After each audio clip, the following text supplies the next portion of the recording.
You are listening to Verba Manit, where words do remain.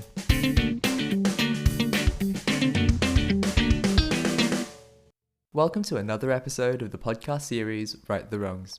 Every Wednesday and Saturday, Right the Wrongs raises public awareness on pressing human rights issues and creates an incubator of activism. Today we'll be discussing the pay gap and its development under the current crisis. My name is Mason, and today I'm joined with Cam.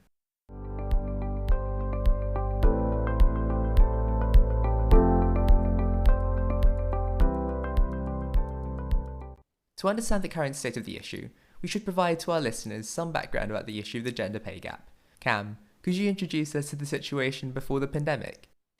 So, women in the European Union earned on average 14.1% less per hour than men in the EU, and the figure has stayed mostly constant throughout the decade. That is 14.1% in the same position and at the same level of qualification. Women are also less present in the labour market than men.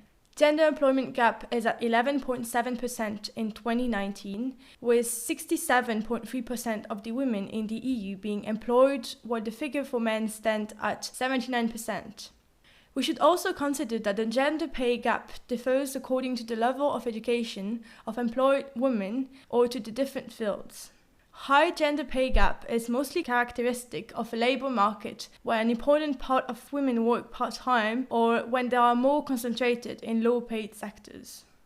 How does the salary in the same position differ based on minority affiliation? And what is the highest disparity between different groups of people in the same position?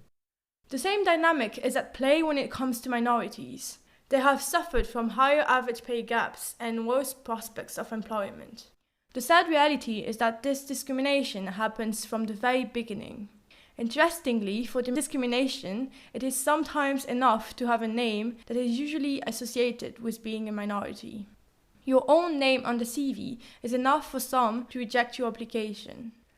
So how does the situation differ based on different regions? There are some countries within the EU where the wage gap is actually decreasing, other where it's increasing over the years. So, for example, the level of pay gap in Romania is just 3.5%, while in Estonia it is as high as 25.6%. Only 10 countries in the EU have the average level of the wage gap below 10%. Those include Italy, Belgium, or Luxembourg. Countries like Germany or the UK have more than 20%. However, it is important to note that a lower gender pay gap does not necessarily mean more equality. It could also be a consequence of lower labour market participation of women. This is why it's also interesting to look at the numbers of employment of labour. This difference in gender pay gap across the different countries could be linked with labour market participation. For instance, in Italy, with a 5% gender pay gap, the employment rate for women is 53.1%.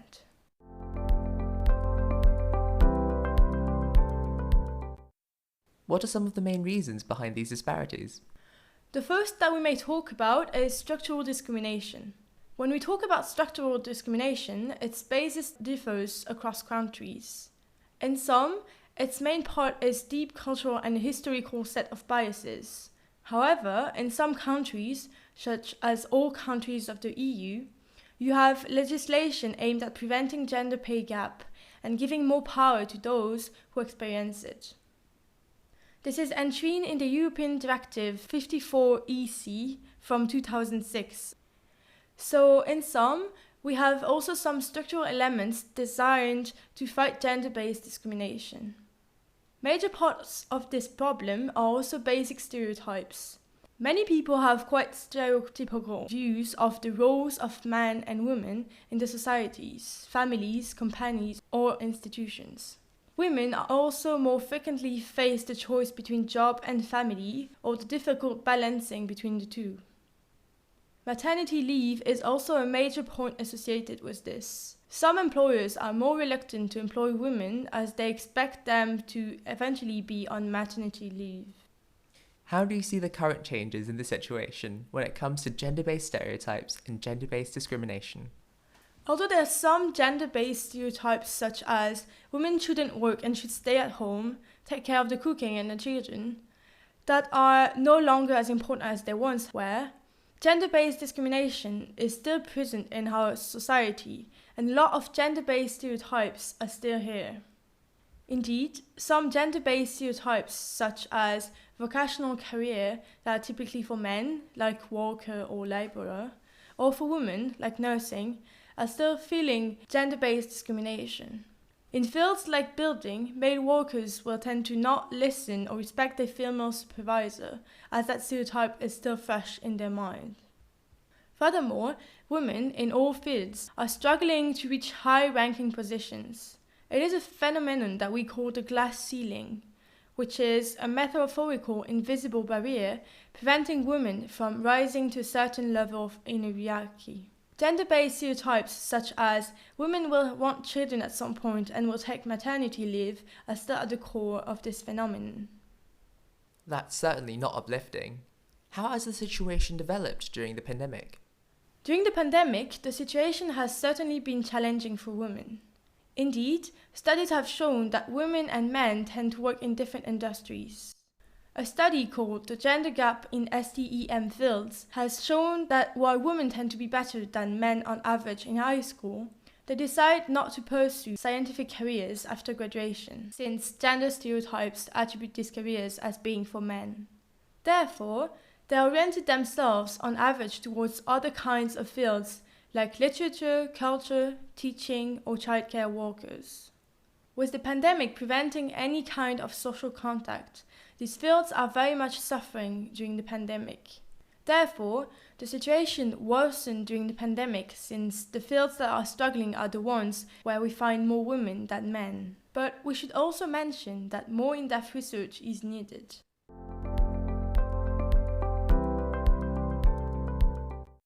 Have certain steps been taken, for example legislative action, to combat this problem? For this past decade, some countries have been going forward with new legislative initiatives in order to fight against the remaining gender wage gap. For instance, in France, the decree of 18th December 2012 forced firms to create professional equality between men and women, hardening sanctions of firms with over 50 employees not respecting their obligation to gender equality. We can also mention the EU anti-discrimination law and human rights framework called the Recast Directive on equal opportunities and equal treatment of women and men in employment and occupation. This initiative requires implementation of the prohibition of direct and indirect sex discrimination, harassment, and sexual harassment in pay, employment, and occupational social security schemes.